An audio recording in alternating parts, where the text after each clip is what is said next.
Alright, so here we are for last Expedition 33 video.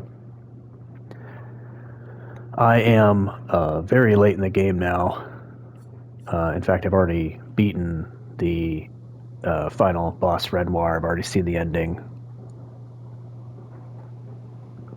And I'm here just sort of trying to clean up all the final things to do. Some of them I've already decided I'm not going to do. I'm not going to beat the mime. Maybe I'll save that for a second playthrough if I ever try it. There are some collectibles I'm not going to get everything of. And I've sort of gone back and forth as to whether or not I'm going to put in the time to beat this guy, Simon. The thing about Simon is that he is the most demanding, like, reaction parry battle in the whole game. But he's not impossible. Like, I've played him enough times that I've seen myself sort of making some progress. And I feel like if I kept doing it forever, like, you know, oops. If I kept doing it forever, like, maybe I could beat him, but I just don't know if I want to put in the time to do that. It's a classic trap, like, get you to do something like that, and then when it's over, you feel like you've accomplished something, but what have you really accomplished? It's more like a waste of your life, I think. Anyway, I didn't actually mean to get close enough to him for this battle to start, but maybe I can tell the story of my game during this Simon battle. You know, basically, I absolutely love this game. I think this has been one of the most fun games I've ever played, and I don't expect to beat Simon, but I have beaten everything else, and just developing my party and building it up has been so much fun. You can see, for one thing, all my characters, well, you can't see everybody, but they're all still wearing the normal, that normal expedition outfit. Even though there were so many outfits in this game, I kept finding myself wanting to come back to the expeditioner clothes just because it seemed like that's what they should be wearing, right? Because they're expeditioners. They shouldn't be wearing anything else, really. So sometimes I would change them to the white version because that looked pretty cool. But for the most part, I kept them looking the same. I love Simon, by the way. He's a obvious reference to Knight Artorias, I believe, although that face kind of looks... But the one hand with the sword is classic Knight Artorias, plus he's in the Abyss. It's just a really great reference to Dark Souls. I just love it so much. Maybe I wanted to show off a little bit about my late game party and kind of how it works, even though I've got Mael in here now for most of the time, but it was actually Ciel I was using to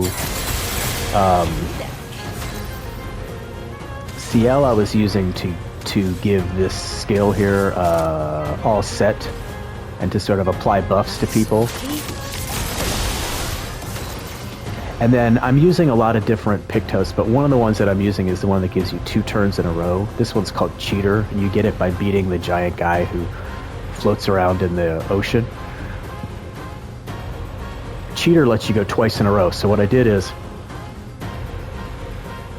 the way I achieved like tremendous synergy with this, and I'm very proud of it, even though this might seem obvious, is I have all the buffs that are based on a base attack. So everything where it's like base attack gives you a bunch of buffs and debuffs, I have all those set up.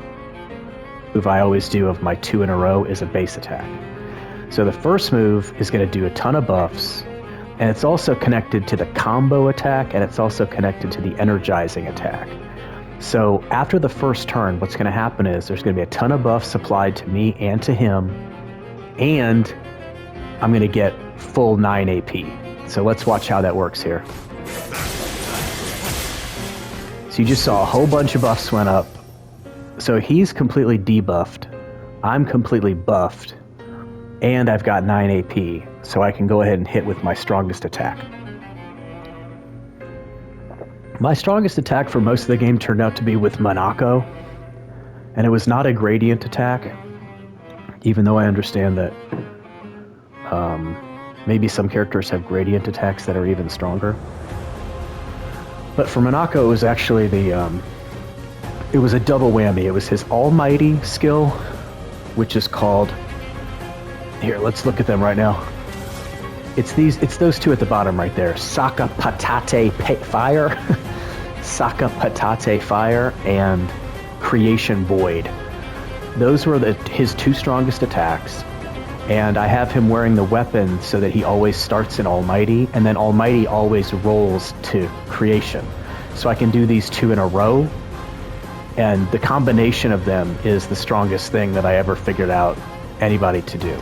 So I always had Monako in the party once it started to get late and things started to get hard. So let's look at Skapatate Fire. You see that 1 million, 1 million, 1 million. So 3 million, almost even more than that. That was a lot. And then Mayel I have in the party just in case I happen to get her 3rd level gradient charge, because I've been told that Gomage can actually one-hit Simon. Now I don't know how many buffs that requires, how many multipliers that requires. Maybe it requires way more than I have on, and I do have on a lot of multipliers, but there are a lot more I could possibly get. But my strongest attack for her, it turned out to just be this either Pyrrelease or Burning Canvas, and neither one of them was very strong. I never figured out a way to use Gustave's Homage because she can't put Mark on.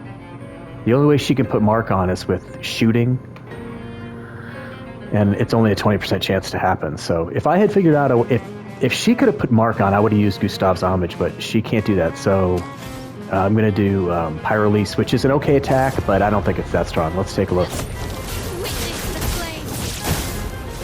I mean, that might have been 500,000 total, maybe. Nothing like what Monako did.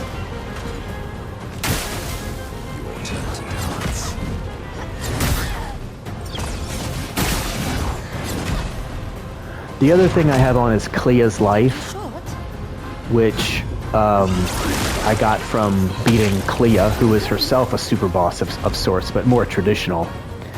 And Clea's Life works really well with the 2 turns, because basically after the first turn, I get full life back. So I always have full life every attack. Now, for her, let's go ahead and... well, she already has 9 AP, but let's go ahead and attack anyway to put on the debuffs. You see? And now we'll do her Twilight Dance, which is... This is the strongest thing I ever figured out to do with her, and it's also not that strong.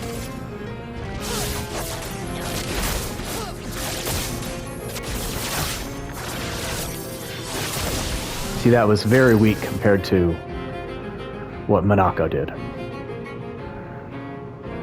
And let me just show you how the Clea's Life works. You see Mayel only has... She doesn't have full life. But after this attack, she will. See, boom, it comes back. So she has full life every time. Alright, let's try this other one now. Let's try Burning Canvas and see how that works. Hell, let's just do Gustave's Homage. What the hell?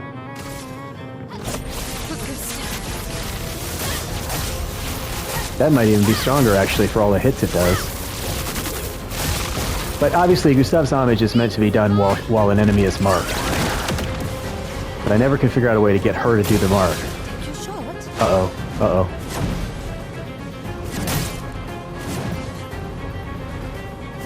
Nah!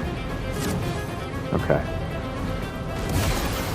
Alright, now this move should probably kill Simon, if not, whatever. This is the absolute strongest move I have in the entire game, and that is Monaco's his caster attack. So let's do the basic attack. And then the caster attack, see, he got his full health, and now the caster attack is this Creation Void. This will probably take a couple million too. Let's see. Yeah, see, 1,000,006, 600. Now he's dead. Of course, that's not the real fight with Simon. He comes back now, and the version of him that comes back is too hard for me to beat. I love this, by the way. This is a reference to Bloodborne, actually, when you think you beat an enemy and then he rises up. There might be a Dark Souls 3 reference to this too. I think one of the two princes falls down, I think, or even the Elden Ring game that just came out, where you beat Radon and he goes down, and then Miquella. The whole thing where someone else comes in and says rise, and then they show up and they're even stronger than they were before. This is classic Dark Souls. Classic FromSoft. I love it. I love it. And look at the way he stands. It's like total Artorias, like all hunched over and bent. And look at that sword. And this music is fantastic too. I love every single thing about this.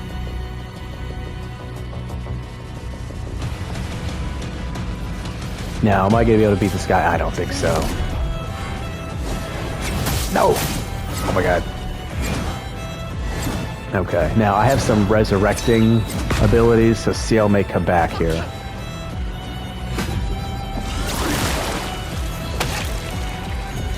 Okay. Oh no.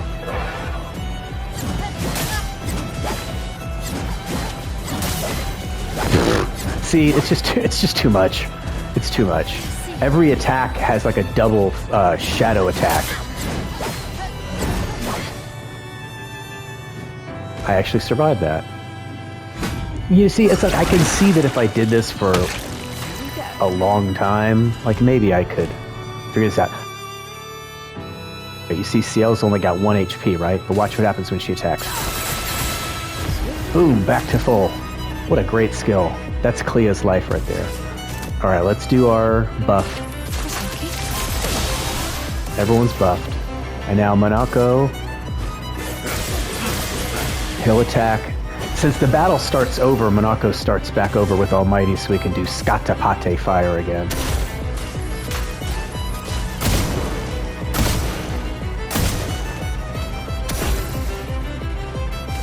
See, now, what I'd like to do is hit Simon with a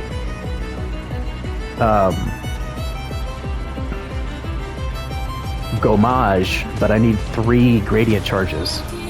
And I'm far away from that. And this particular build that I have right now is not designed for building up gradient. Maybe I need to rework the whole thing to try to build up gradient.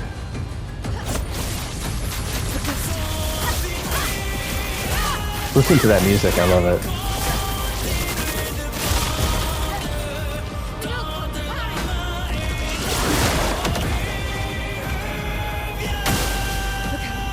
Oh god.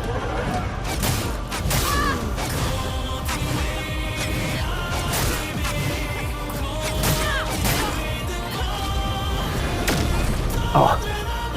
Did anyone survive? Everyone survived. Okay, great.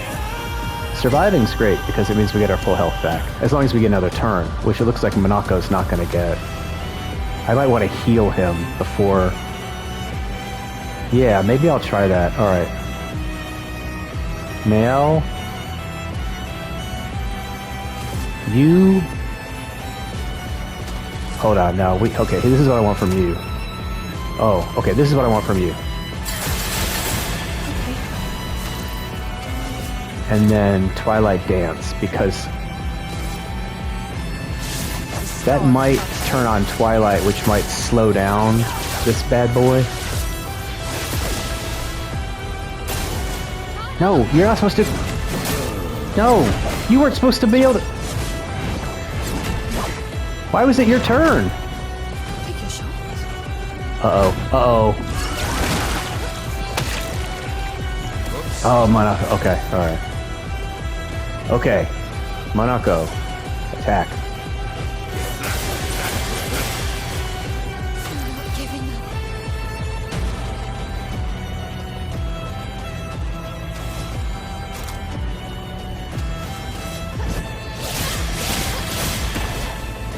I'm doomed. I know I'm doomed. I'm gonna keep doing Gustav's homage.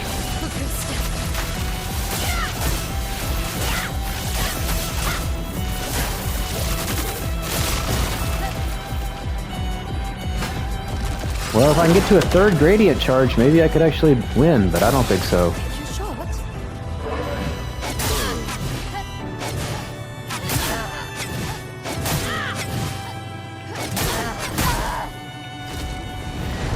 Is anyone still alive? No. Okay. Sure, let's send in the reserve team, why not?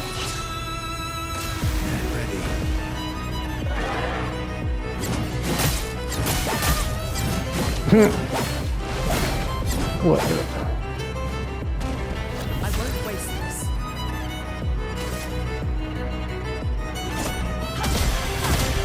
Lune, I always just had her do Hell. That was the strongest thing I ever figured out for her to do. But look at that, that's not strong at all. Ready to evade. Verso, I actually did have a pretty good... That's it for Lune. She's done. She's killed. She's done. Verso might be able to resurrect her.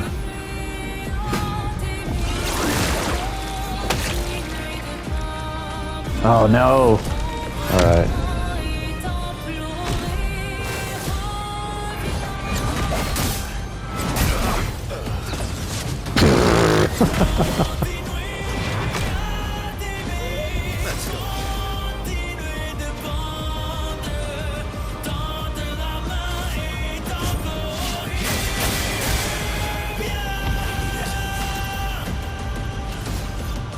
Endbringer.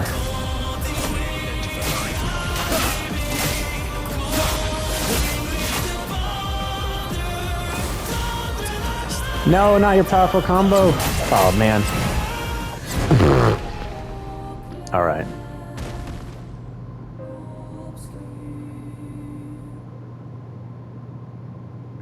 That's it. Now, you know, I didn't do that bad. I actually got kind of close. And if I reworked it so that the gradient charges build faster, I could possibly have gotten Mael a gradient charge. But then the question is, would it have been enough? Would one Gomage have been enough to kill him, or does that only work when you have 10 other multipliers stacked? I don't know the answer. But anyway, that was a good demonstration of sort of what my party has become and the skills that I use to beat the game. Let me just talk very briefly about the rest of this game. So this is the last video I'm going to make. I love this game so much. Gameplay wise, I thought it was so much fun. I love the turn-based. I love the dodging and the parrying, and I love the AP. I thought the AP system turned out to be brilliant. At first, I was very confused about it because of the way you always start every battle without it, and you have to like earn it before you can use it. I was very it was very awkward. I'm used to like, you know, Final Fantasy where you build up a giant pile of AP that you get to bring into every battle with you, and you get to refill it. And here it was like, no, you have to earn it through moves, which was an interesting twist. But I thought that, you know, but that's why I felt like such a genius towards the end of the game when I came up with this system of combining energizing attack with the combo attack, so that and also with double turn, so that in one turn I could give myself 9 AP and then unleash whatever my strongest attack was. That was the best thing I ever came up with. I haven't really checked to see what other people have done and other people have figured out. I don't know other than that you can do much better than that though, other than the gradient attacks probably. Probably the strongest builds in this game are based on the two things that I didn't focus on that much, which is gradient and also break. I basically ignore break. And I bet you break is probably like the key to everything, because break, what does break do? It basically gives you a free turn where the enemy doesn't do anything. So if you can just break like constantly, then the enemy basically never gets to go. And I think I've heard that that's a strategy for beating this guy as well, is to just break. Now again, I don't know. I don't know if I'm going to try to beat Simon. Part of me is kind of excited at the prospect of just starting over, because I feel like this game would be fun to play a second time. Not only the gameplay, but also the story. You know, it might be an interesting story. In fact, I think it would be a lot like watching a movie a second time, where the scenes make a lot more sense. A lot of things make a lot more sense because, you've already done it. You understand everything. And there are so many scenes in Act 1 and Act 2 that didn't make a lot of sense at the moment, and I think would be neat to see again. So part of me wants to do that. And part of me thinks maybe the second playthrough will be the time to really focus on doing absolutely everything you can do. Collecting everything, beating everybody, and so on and so forth. Last thing I'll just say is about Gustav. You know, I really, I thought that I was going to be really more annoyed by the choice to kill Gustav than I ended up ultimately being. I'm somewhat at peace with it now, mostly just because of the way the whole game ended on such a down note story-wise. It seems like no matter which ending you get, the Verso ending or the Mael ending, they're kind of sad endings either way, and you kind of get the idea that no matter what happens in this world, you know, this is really just sort of a make-believe world, and in the real world, there's this horrible thing that's happened with this family, and people have died, and people have been horribly scarred, and like that's kind of the reality. Everything else is sort of just make-believe, and so in light of this very sort of sad, unfortunate reality, it's hard to think that there could have been a happy ending or that anything could have been happy. Everything's just miserable. So the fact that Gustav was one more miserable thing, it's kind of hard to say, well, why'd they do that? I also just want to say this so I can document it for the record, but the one thing that I really hold out as a criticism is the scene where Mael discovers that she's got the painting powers, and so she repaints Lune and Ciel, but doesn't repaint Gustav. And there's no explanation why. Like, clearly she has the power to do it. She just didn't do it, and for no reason. And as a player, that was very, I would say, extremely disappointing to me, because that moment I was so excited, because I thought, oh my God, finally, this is the moment Gustav is coming back. I knew that Lune and Mael were going to come back, but I thought, this is how Gustav is coming back, because I had spent the entire game, the entire Act 2, wondering, how is Gustav going to come back? How are they going to get Gustav back? And then it was like, okay, this is how he's happening. This is how it's happening. And then it didn't happen. And it didn't happen in kind of a dumb way and with no explanation. And my response to that was a profound sense of disappointment. And so I had this thought that as a work of creative art, you know, this game is sort of about, you know, things that have been disappointments or upsetting to the characters in their lives. And it's like, if the goal was to make the player feel what the characters are feeling, then that worked very well. Like, that was really quite genius of them. But I think it comes at a cost. It came at a cost of the cohesion of the story. You know, it still doesn't make sense that she didn't bring back Gustav. But it did make the player feel bad if that was the goal. But to that I say, that should really never be the goal. You know, the goal should always be find good ways to make the players feel good. Find good ways to give the players what they want. You don't have to do it in an obvious, dumb way. You know, and I actually, one of the things that was exciting to me was I thought Mael discovering that she had this painting power was actually a pretty smart, clever way to bring Gustav back and not do something that was sort of unbelievable or ridiculous. It was actually extremely believable. It fit perfectly, so why not do it? Anyway, sorry, Gustav. I made peace with the fact that there's only 5 characters. I thought, obviously, you should have Gustav to round out the party. Late in the game, though, as I discovered sort of how complicated it was to really perfect everybody and to get the Pictos right and all that, it's pretty complicated. So if you want to, you know, one less player is one less complication, so that's okay. But I don't know. I still like Gustav. Would this have been a worse game in any way if Gustav had been with the party the whole time? I don't think it really would have been much different at all. Yeah, I don't really think that Gustav's death really did a lot. All it did to me was distract me from the story, because for the entire Act 2, I was thinking about Gustav when I shouldn't have been, right? I should have moved on. So for me, Gustav's death was a big, giant distraction. I don't know that it made me feel much beyond that. So, I don't know. Anyway, if the point was, I don't know. Anyway, I didn't mean to talk that much about Gustav, but I'm okay. I'm okay that he died. I don't think it was brilliant. I think he should have stayed. But whatever. That's all. That's what I have to say about Gustav. One big whatever. Dryer's beeping. Anyway, here they are. I love these menus. It's easy not to notice, but like I love the way the camera switches to each one, and I love the way their stances change when they do stuff. Like look, like when I go into Pictos, you see Verso's back and then weapon. You see him like that.